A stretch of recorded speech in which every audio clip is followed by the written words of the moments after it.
नमस्कार दोस्तों, आज हम श्रीमद् भागवत गीता श्लोक लर्निंग सीरीज के तीसरे श्लोक पर चर्चा करेंगे। इस श्लोक में दुर्योधन अपने गुरु द्रोणाचार्य से पांडवों की सेना के बारे में बात करता है। चलिए श्लोक को गहराई से समझते हैं और विस्तार से जानते हैं।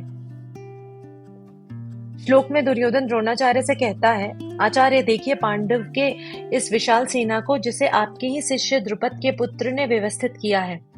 दुर्योधन यहाँ अपने गुरु को व्यंग्यात्मक लहजे में ये याद दिला रहा है कि पांडवों की सेना का नेतृत्व उनके शत्रु द्रुपद के बेटे धृष्टद्युम्न ने किया है। दुर्योधन ने अपने शब्दों में व्यंग्य का इस्तेमाल किया है। वह द्रोणाचार्य को यह जताता है कि उनका शिष्य अब उनके खिलाफ खड़ा है। इस तरह वह अपने गुरु को अप्रत्यक्ष रूप से दोषारोपण कर रहा है। यह दर्शाता है कि अहंकार और चालाकी से रिश्ते में दरार आ सकती है। दुर्योधन को अब यह एहसास हो गया है कि पांडवों की सेना बहुत मजबूत है और यह युद्ध आसान नहीं होगा। उसके शब्दों में चिंता साफ दिखाई देती है। बाहरी ताकत देखकर पैदा होने वाला भय हमारे निर्णयों पर असर डालता है और यही बात यहाँ दिखाई दे रही है। दुर्योधन ने अपनी सेना की बजाय पांडवों की शक्ति पर ज्यादा ध्यान दिया है। यह दिखाता है कि उसे खुद पर और अपनी सेना पर भरोसा नहीं है।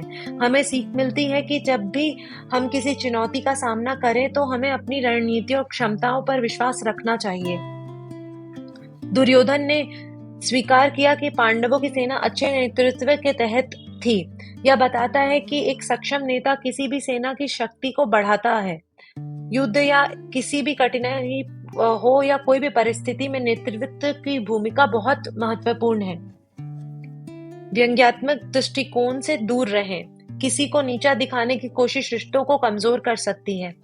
अपनी तैयारियों और क्षमताओं पर ध्यान दें, दूसरों की ताकत पर नहीं। आत्म संयम और नेतृत्व के गुण विपरीत परिस्थितियों में हमें मजबूत बनाते हैं। इस श्लोक का मुख्य संदेश है कि हमें अहंकार और भय से मुक्त रहना चाहिए और अपनी क्षमताओं पर ध्यान केंद्रित करना चाहिए।